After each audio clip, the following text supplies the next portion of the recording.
Hi guys, today we are going to start the new chapter, that is chemical kinetics. This chapter comes with the uniqueness.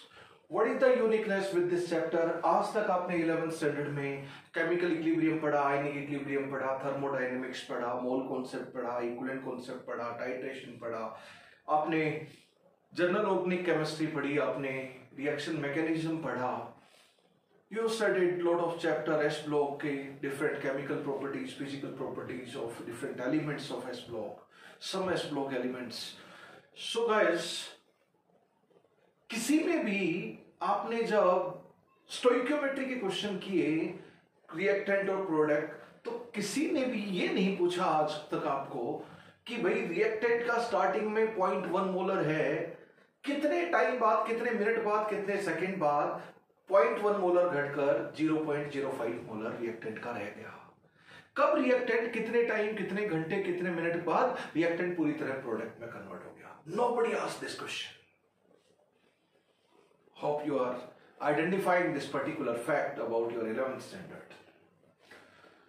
So this very chapter of chemical kinetics introduce the time element. Introduce the time element. ये time की बात करेगा. अब इस chapter में हम लोग जानने लगेंगे कि किस टाइम के बाद रिएक्टेंट की कंसंट्रेशन आधी हो जाती है, किस टाइम के बाद रिएक्टेंट की कंसंट्रेशन 30% रह जाती है या 30% रिएक्ट कर जाती है, 20% रिएक्ट कर जाती है, 80% रिएक्टेंट प्रोडक्ट जितना बनना था उसका 30% कब बनेगा टोटल, जितना मैक्सिमम बनना था. कोई रिएक्शन कितने टाइम में कंप्लीट होगी, या कोई रिएक्शन इनफाइनाइट टाइम में कंप्लीट होगी, या कोई रिएक्शन फाइनाइट टाइम में कंप्लीट होगी. Time element is introduced in this very chapter of chemical kinetics. Guys, let us see the introduction of this chapter, what this chapter involves. But prior to that, chemical और kinetics दो word यहां पर हैं, दोनों word से chapter का एक हम क्रक्स देख लेते हैं. What chapter actually stands for a syllabus. Kinetics एक वर्ड होता है फिजिक्स में kinematics. तो first point is it is not kinematics, it is kinetics. जहां kinetics है वहां पर हम लोग स्पीड की बात करते हैं, वहां पे हम वेलोसिटी की बात करते हैं, वहां पे हम रेट की बात करते हैं. रेट बोलो, स्पीड बोलो, वेलोसिटी बोलो, in chemistry all three are can be considered to be same thing. अगर इसका वेक्टर क्वांटिटी की तरह कंसीडर करें तो बात अलग हो जाती है, as we know in science, specially in physics. And this is chemical changes और chemical reaction. Chemical changes. Rate, यहां पे chemical reaction. Kinetics is stand for rate, velocity, speed. Chemical is standing for chemical changes. Rate of chemical reaction, speed of chemical reaction, velocity of chemical reaction. Rate मतलब जहां पे rate आ गया वो per unit time होता है. Rate of change of velocity dv by dt per unit time आ गया. Rate of change of displacement ds by dt per unit time आ गया. Rate of change of concentration, c for concentration, तो dc by dt per unit time आ गया. Rate of change of anything means per unit time. d of anything by dt. उसमें delta T करें तो average rate आ जाता है, और delta T tends to 0 करें basic mathematics के अनुसार तो dt आ जाएगा और वो इंस्टेंटेनियस रेट हो जाता है, इंस्टेंटेनियस स्पीड हो जाती है. तो kinetics means rate, chemical is pertaining to chemical reaction.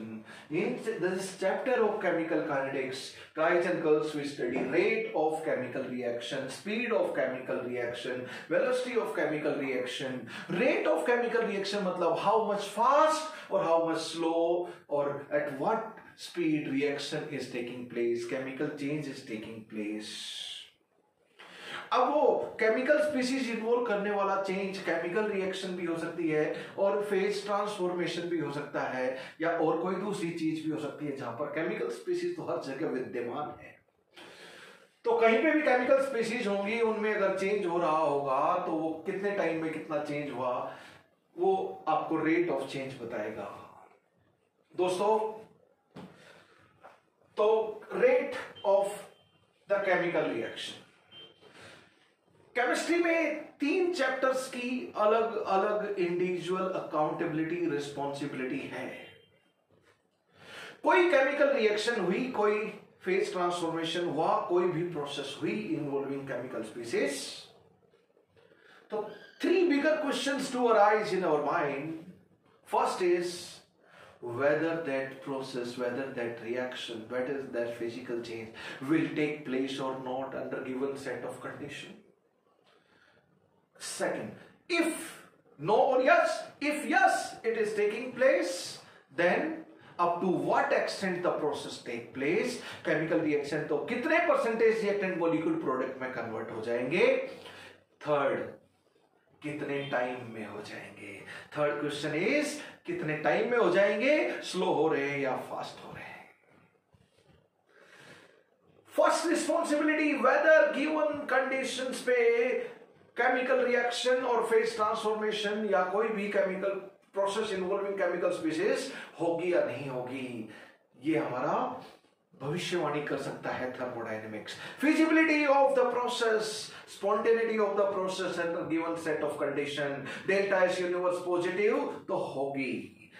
Delta G अगर कॉन्सेंट्रेशन टेम्परेचर पे कोई प्रोसेस है, केमिकल रिएक्शन या फेज ट्रांसफॉर्मेशन मेनली, तो delta G of system negative होना चाहिए, तो हम बोलेंगे स्पॉन्टेनियस है, होगी, हरी झंडी, process will take place.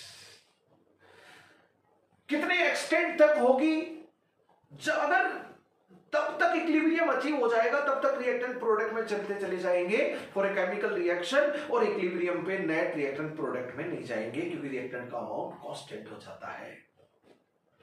What I mean to say, कितने हद तक रिएक्टेंट प्रोडक्ट में गए, ये इक्विलिब्रियम चैप्टर बताता है। केमिकल और आयनिक इक्विलिब्रियम एक ही चैप्टर है, equilibrium basically concept wise. Third, कितने टाइम में होगा, दैट पर्टिकुलर टाइम एलिमेंट किसकी जिम्मेवारी है, केमिकल काइनेटिक्स की है। तो थर्मोडायनेमिक्स हमारा केमिस्ट्री का पंडित है, थर्मोडायनेमिक्स हमारी केमिस्ट्री का भविष्यवेता है, वो हमें बता रहा है कि कोई प्रोसेस होगी या नहीं होगी, कितने हद तक होगी उसके बारे में केमिकल इक्विलिब्रियम बताता है, और कितने टाइम में होगी इसके बारे में केमिकल काइनेटिक्स चैप्टर बताता है। तो all 3 chapters have their individual significance, individual significance. Now what we mean by chemical kinetics, what we study in chemical kinetics, just the introduction of chapter kinetics, speed, chemical process involving chemical species। तो rate of chemical reaction, rate of phase transformation, इन सब की हम लोग बात करेंगे, rate of change की। rate of reaction क्या होता है उसके बारे में बात करने वाले हैं स्पेसिफिकली इन दिस चैप्टर। फिर rate of reaction जल्दी जल्दी हो रही है, रिएक्शन स्लो स्लो हो रही है, तो factors affecting rate of reaction की हम लोग बात करेंगे। वी विल टॉक अबाउट कि रिएक्शन हो रही है तो उसका मैकेनिज्म क्या है, thermodynamics mechanism of chemical reaction के बारे में नहीं बतलाता। इनिशियल स्टेट और final state, initial state chemical reaction में होते हैं रिएक्टेंट और फाइनल स्टेट होते हैं प्रोडक्ट। बस बीच के बारे में थर्मोडायनेमिक्स नहीं बताता, क्योंकि थर्मोडायनेमिक इक्विलिब्रियम बीच में नहीं होता तो नहीं बता सकता। Thermodynamic talk only about system at thermodynamic equilibrium, and thermodynamic equilibrium consist of 3 thing: thermal equilibrium, chemical equilibrium and mechanical equilibrium coexisting simultaneously that we have studied guys. तो दोस्तों in this chapter what we will study, chemical kinetics को हम लोग कैसे बोलेंगे? Chemical kinetics is branch of physical chemistry which deals with, you can write, you can note down, chemical kinetics is branch of physical chemistry, branch of chemistry which deals with factors affecting rate of reaction, it deals with rate of reaction, factors affecting rate of reaction, it deals with mechanism of reaction, it deals with mechanism, rate of reaction, उसको कौन कौन से factor impact कर रहे हैं वो, and mechanism of reaction, वो सब के बारे में हम लोग in this chapter going to discuss in detail. So chemical kinetics deals with rate of reaction, factor affecting rate of reaction, also deal with mechanism of reaction.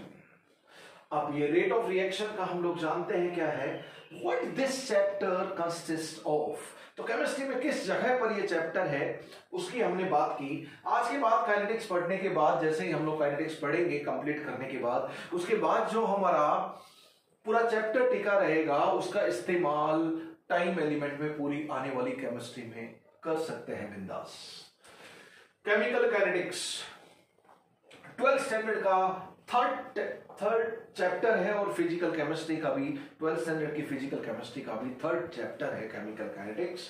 बहुत important chapter है, हर बार क्वेश्चन आता है। You talk about AIIMS, you talk about JIPMER, you talk about NEET, you talk about any examination, you talk about JEE Main, you talk about BITSET, you talk about VIT, or you talk about the most challenging examination at 12th standard and considered to be world's toughest examination, IIT JEE, now named as JEE Advanced।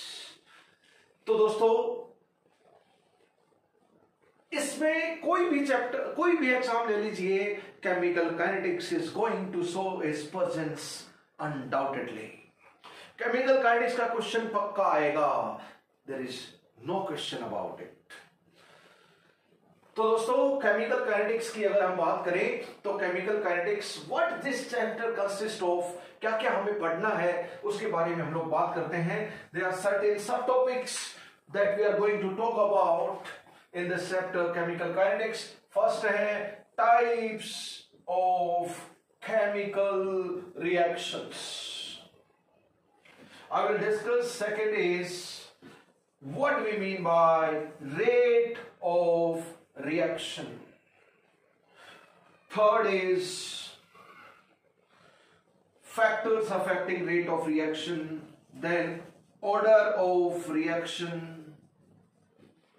and molecularity of reaction,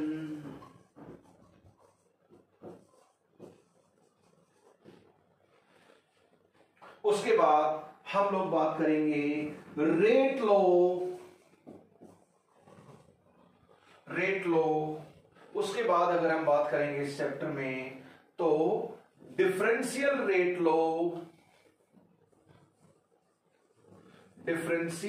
law. Next, after this, integrated rate law,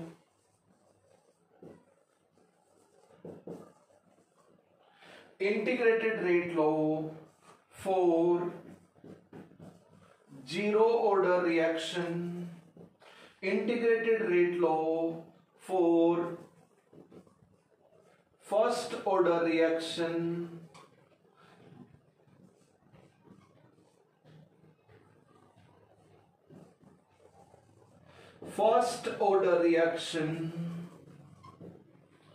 then second order reaction, and in generalize nth order reaction,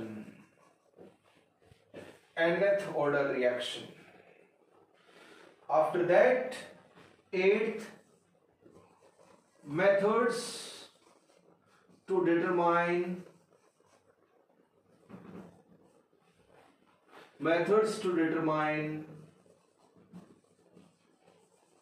order of reaction। And ये सारे methods कौन से हैं?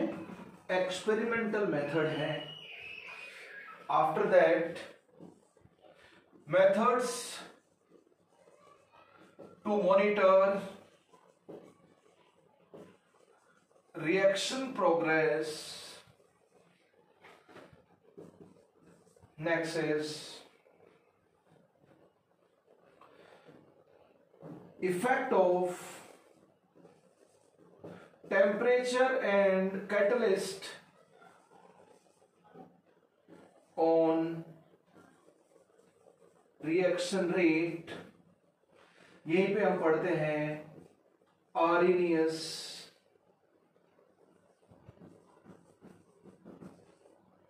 Theory.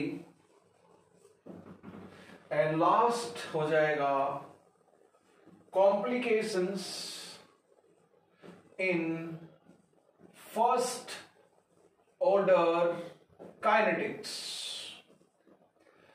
इसमें complication में आप reversible reaction में complication देखोगे, देन आफ्टर सिक्वेंशियल रिएक्शन में कॉम्प्लिकेशन देखोगे, and third is parallel reaction में कॉम्प्लिकेशन देखोगे. Let us give brief introduction about each and every subtopic. So this is what 11 different topics we are going to discuss in this chapter of chemical kinetics as far as syllabus of IIT and NEET is concerned. Types of chemical reaction. यहाँ पे इस chapter में हम दो तरह से chemical reactions को classify करेंगे. क्लासिफिकेशन, एक रेट ऑफ रिएक्शन. कुछ ऐसी रिएक्शन होती हैं, लिखना नहीं है, जस्ट इंट्रोडक्शन है, कीप ऑन लिसनिंग.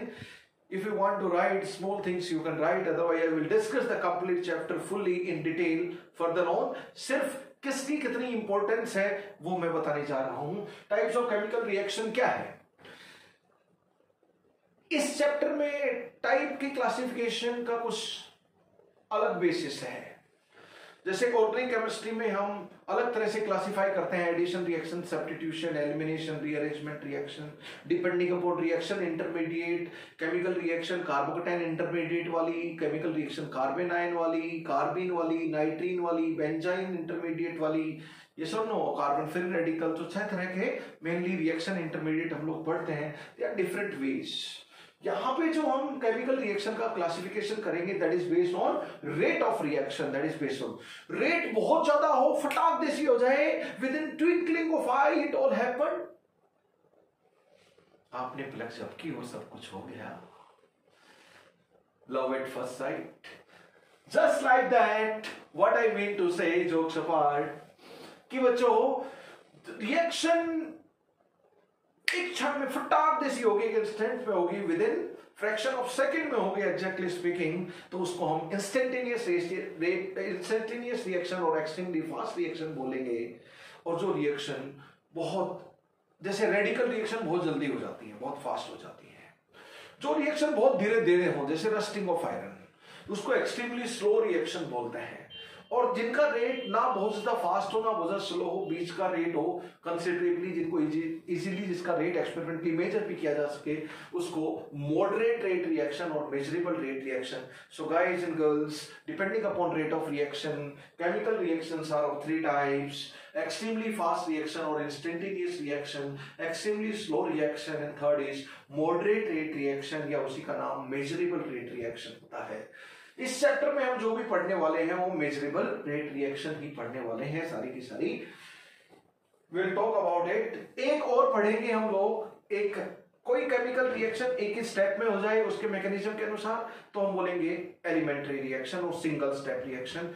एक दो या दो ज्यादा स्टेप में हो उसको मल्टी स्टेप रिएक्शन या कॉम्प्लेक्स और कॉम्प्लिकेटेड रिएक्शन. तो elementary reaction and complex reaction किस बेसिस के ऊपर क्लासिफिकेशन है केमिकल रिएक्शन का? Based on number of steps in its mechanism. क्योंकि इस चैप्टर में हम मैकेनिज्म की बात करने वाले हैं, तो दो तरीके से ब्रॉडली क्लासिफिकेशन देखेंगे केमिकल रिएक्शन का इसमें. ओके दोस्तों, रेट ऑफ रिएक्शन देखो भाई, रेट में पर यूनिट टाइम, पर ऊपर किसी का चेंज होता है. Change of anything divide by change in time, यानी कि टाइम इंटरवल. अब यहां पे केमिकल रिएक्शन होगी तो क्या चेंज होगा? रिएक्टेंट प्रोडक्ट के मोल चेंज होंगे, मास चेंज होंगे, मोलर कॉन्सेंट्रेशन चेंज होगी, प्रेशर चेंज होगा. Different measurable properties of reactants and products do change as reaction progresses. लेकिन हम रेट ऑफ रिएक्शन को किसी एक पैरामीटर के हिसाब से डिफाइन करेंगे. किसका चेंज माने पर यूनिट टाइम? वो है मोलर कॉन्सेंट्रेशन. क्या? Molar concentration. कॉन्सेंट्रेशन में सारी कॉन्सेंट्रेशन टर्म्स का बादशाह है मोलरिटी, मोलर कॉन्सेंट्रेशन. तो जी हाँ, the same molar concentration, change in concentration of any reactant और प्रोडक्ट पर यूनिट टाइम. जहां चेंज की बात करें, रिएक्शन फॉरवर्ड में जा रही है तो रिएक्टेंट की कॉन्सेंट्रेशन घटेगी और प्रोडक्ट की कॉन्सेंट्रेशन बढ़ेगी. इस पूरे चैप्टर में जब भी हम केमिकल रिएक्शन की बात करेंगे तो एक चीज नोट कर लीजिए कि पूरे चैप्टर में केमिकल रिएक्शन को हम जब भी करवाएंगे, कुछ भी नहीं बोला हो तो कांस्टेंट वॉल्यूम पे करवाएंगे by default, unless otherwise specified. Remember it, constant volume पे रिएक्शन करवाएंगे तो मोल बटे में volume in litre is equal to molarity. अगर वॉल्यूम फिक्स है तो मोल के प्रोपोर्शनल क्या हो गया? मोलरिटी हो गया. Hence change in concentration of mole in terms of change in concentration of in terms of molarity and change in mole both are directly proportional हो जाएंगे क्योंकि वॉल्यूम इज कांस्टेंट। खैर, ऑर्डर ऑफ रिएक्शन दोस्तों experimental quantity होती है और molecularity of reaction theoretical quantity होती है। We will see the differences between order of reaction and molecularity of reaction. एक बेसिक चीज मैंने बता दी है कि मोलिकुलरिटी प्योरली थ्योरेटिकल क्वांटिटी है, order of reaction purely experimental quantity है। रेट लॉ क्या है? हमने लॉ ऑफ मास एक्शन पढ़ा है केमिकल इक्विलिब्रियम में। रेट लॉ एक्सपेरिमेंटली डिटरमाइंड होता है, लॉ ऑफ मास एक्शन हम थ्योरेटिकली लिख देते हैं। बाकी दोनों लॉ को हम कोरिलेट कर सकते हैं इजीली, पर रेट लॉ क्या होगा? काइनेटिक एक्सपेरिमेंट, केमिकल काइनेटिक्स मतलब काइनेटिक्स और रेट के रिलेटेड जो एक्सपेरिमेंट्स हैं उनसे जो डेड्यूस डेटा है उससे हम रेट लॉ एक्सप्रेशन और रेट लॉ इक्वेशन किसी भी केमिकल के लिए बनाते हैं। Differential rate law and integrated rate law. Differential form में कुछ चीज रहेगी। इंटीग्रेटेड रेट लॉ सारी चैप्टर में as far as numerical concern तो सबसे ज्यादा जो न्यूमेरिकल बनते हैं, तो दोस्तों पूरे चैप्टर में सारा का सारा गेम टिका हुआ है इंटीग्रेटेड रेट लॉ। और इंटीग्रेटेड रेट लॉ में जीरो ऑर्डर काइनेटिक्स के लिए हम अलग इंटीग्रेटेड रेट लॉ देखेंगे, वो आपके सिलेबस में है। डायरेक्टली क्वेश्चन फॉर्मूला ध्यान होने चाहिए। फर्स्ट ऑर्डर काइनेटिक्स माशाअल्लाह लाजवाब चीज है, आपके सिलेबस में सबसे ज्यादा इंटीग्रेटेड रेट लॉ के जितने भी क्वेश्चन आएंगे उसमें 90% questions belong to 95% questions, even more than that in fact belong to only first order kinetics, belong to only first order kinetics. दोस्तों जो रेडियो एक्टिव डीके होता है, रेडियो एक्टिविटी, वो भी फर्स्ट ऑर्डर काइनेटिक्स को ओबे करती है। इसलिए केमिकल काइनेटिक्स के बाद हम जैसे ही रेडियो एक्टिविटी चैप्टर पढ़ते हैं, न्यूक्लियर केमिस्ट्री बोलो या रेडियो एक्टिविटी बोलो, हमारे लिए तो न्यूक्लियर केमिस्ट्री में रेडियो एक्टिविटी ही सिलेबस में है केमिस्ट्री में। तो एनसीईआरटी से हट चुका है चैप्टर कई सालों पहले, बट कॉम्पिटिटिव एग्जामिनेशन पूछा जा सकता है, इसलिए we need to study first order kinetics. Radioactivity के फर्स्ट ऑर्डर काइनेटिक्स को ओबे करता है। तो फर्स्ट ऑर्डर काइनेटिक्स हम लोग पढ़ेंगे, फर्स्ट ऑर्डर काइनेटिक्स।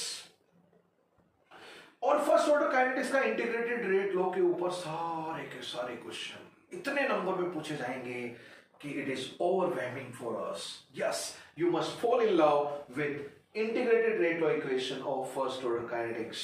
मेरे प्यारे बच्चों, ये हमारे लिए सबसे इंपॉर्टेंट होगा, इसलिए मैं इंट्रोडक्शन ऑफ चैप्टर दे रहा हूं, so that we can know what importance is there to different subtopics and smaller and topics of the chapter chemical kinetics। Second order kinetics भी पूछी जा सकती है, लेकिन सबसे ज्यादा फर्स्ट ऑर्डर काइनेटिक्स और दूसरे नंबर पे second order zero order kinetics के इंटीग्रेटेड रेट लॉ क्वेश्चन पूछेंगे। सेकंड ऑर्डर काइनेटिक्स भी पूछ लेंगे बाय चांस। जनरलाइज हम nth ऑर्डर भी देखेंगे। Method to determine order of reaction, देखो order of reaction experimental quantity है, तो सारे के सारे मेथड एक्सपेरिमेंटल मेथड्स होंगे। हम 4-5 मेथड देखने वाले हैं डिटरमाइन ऑर्डर ऑफ रिएक्शन।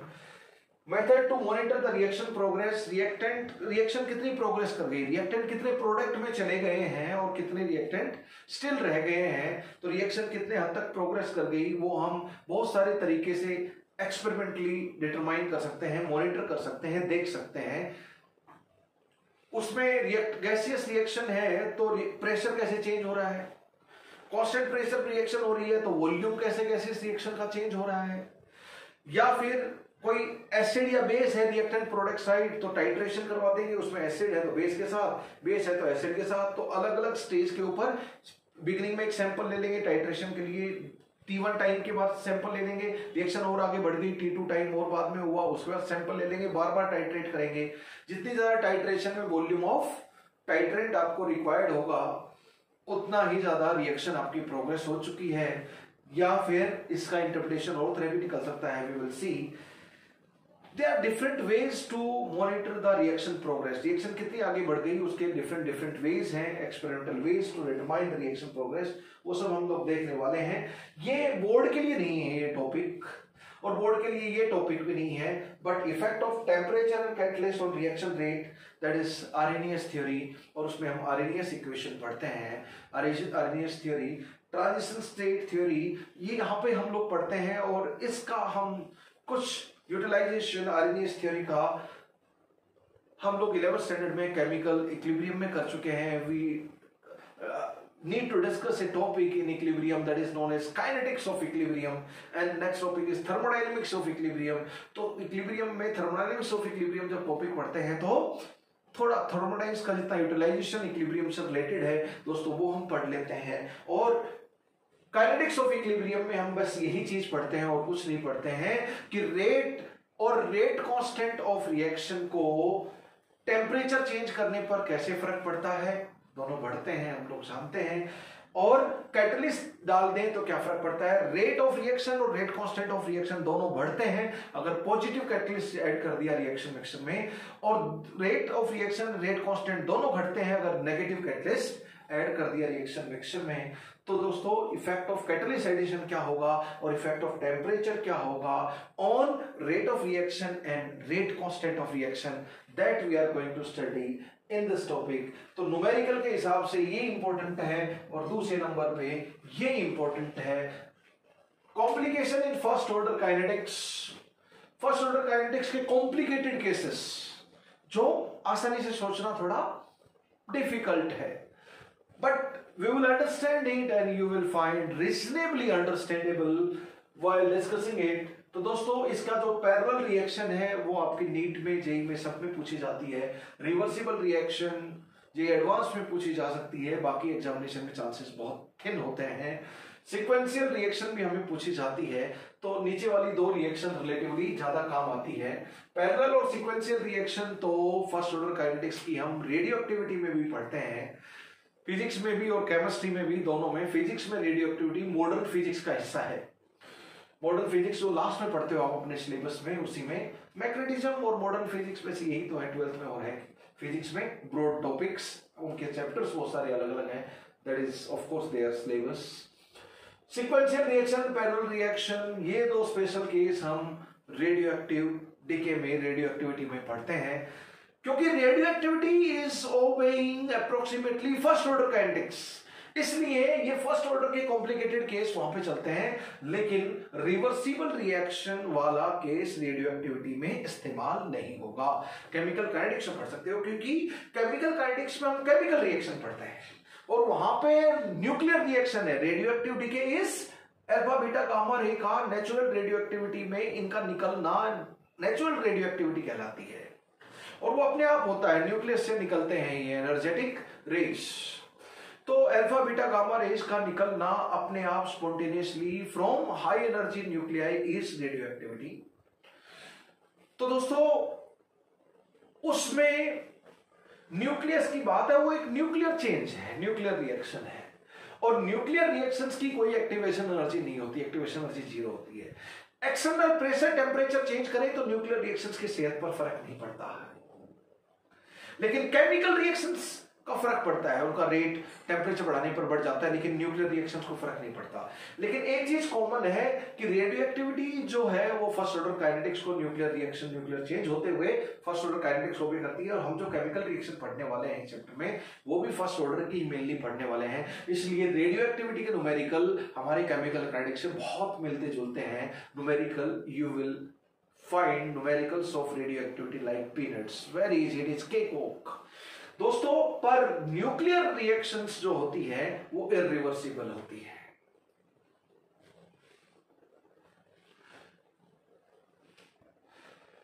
तो इरिवर्सिबल होती है, तो रिवर्सिबल वाला केस सिर्फ केमिकल रिएक्शन में होगा फर्स्ट ऑर्डर का, न्यूक्लियर रिएक्शन में नहीं होगा. तो न्यूक्लियर रिएक्शंस को एक्सटर्नल प्रेशर टेम्परेचर, क्योंकि न्यूक्लियस की बात एटम के बिल्कुल अंदर होता है, न्यूक्लियस अंदर की बात है, न्यूक्लियस की बात अंदर की बात है, तो nuclear process, nuclear reactions external condition, अंदर की बात है तो बाहरी कंडीशंस का प्रभाव नहीं पड़ेगा. एक्सटर्नल प्रेशर टेम्परेचर चेंज करने पर इनके रेट को फर्क नहीं पड़ेगा और ये इरिवर्सिबल होती है. परम सर एक चीज बोलते हैं दोस्तों कि मुंह से निकली हुई जबान, कमान से निकला हुआ तीर और रेडियो एक्टिव सब्सटेंस से निकले हुए अल्फा बीटा गामा रेज कभी वापस नहीं आते. मेरे दोस्तों, let us stop here, keep smiling, keep laughing, be in जोश. We will do this chapter like any best possible way on the earth under the sun. You will fall in love with the chapter. Kind of energy and enthusiasm I have, you will have same type of energy and enthusiasm while boating through the contents of this chapter.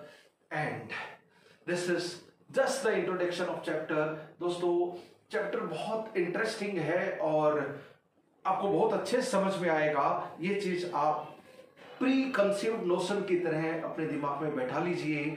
And we will going to study this chapter with lot of enthusiasm, energy, passion, and you automatically get involved with it because this is something I really love. Thank you so much. Jai Hind, Jai Bharat.